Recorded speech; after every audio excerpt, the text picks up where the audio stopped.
Hello and welcome to Levant TV Headlines.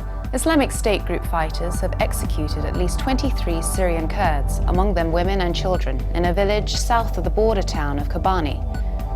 Turkey has denied baseless claims that Islamic State militants re-entered the Syrian town of Kobani through the Turkish border crossing to detonate a suicide bomb.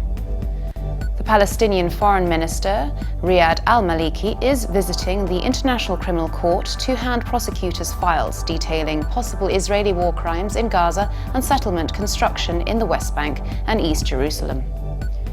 3 Saudi soldiers and an Emirati have been killed on Saudi Arabia's border with Yemen, where Riyadh is leading a bombing campaign against the Houthi rebels. And Iran's Foreign Minister Mohammad Javad Zarif is joining US Secretary of State John Kerry for nuclear talks later this week as the clock ticks down to a June 30th deadline for a deal. Now let's take a look at the top headlines in today's newspapers in the Middle East.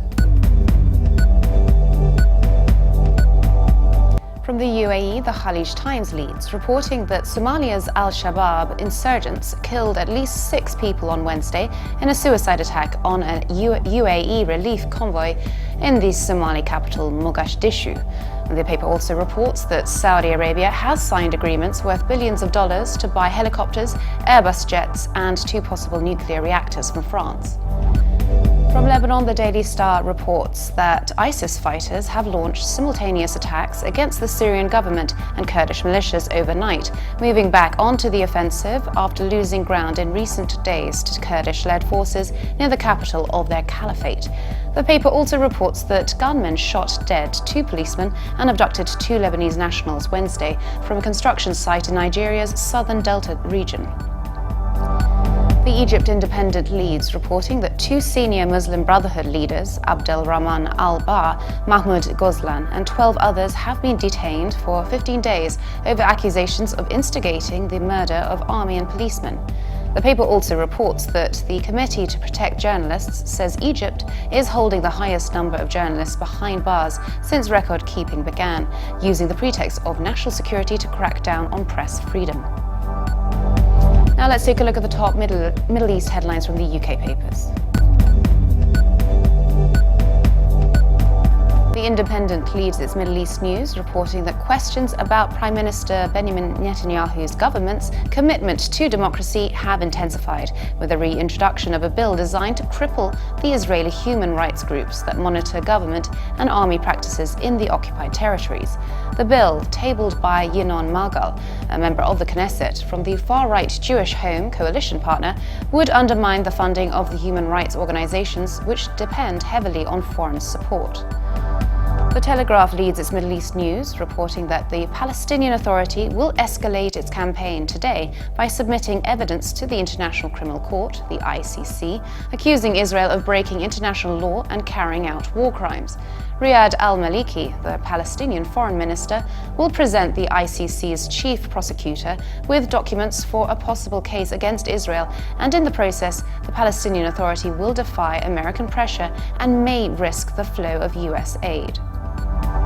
The Guardian leads its Middle East news, reporting that journalists face unprecedented threats in Abdel Fattah al-Sisi's Egypt, a watchdog has said, with the highest number behind bars in the country since it began keeping records in 1990. In a report detailing the incarceration of 18 Egyptians, the New York-based Committee to Protect Journalists said that most were accused of affiliation with the outlawed Muslim Brotherhood of the ousted Islamist President Mohamed Morsi. Now let's take a look at the top Middle East headlines in the international papers. From Germany, the Deutsche Welle leads, reporting that at least 12 people have been killed and another 70 wounded in Kobani after the Islamic State detonated a car bomb and launched an attack on the city.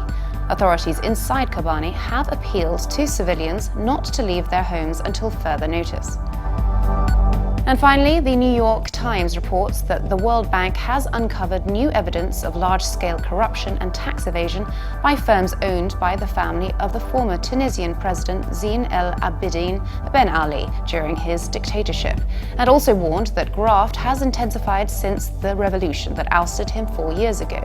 The research paper shows that companies owned by relatives and close allies of Mr. Ben Ali defrauded the state of $1 billion to $2.6 billion over a 7-year period by avoiding import tariffs. And for more updates, please visit levant.tv. Thanks for watching. Be sure to join us again tomorrow. Bye for now.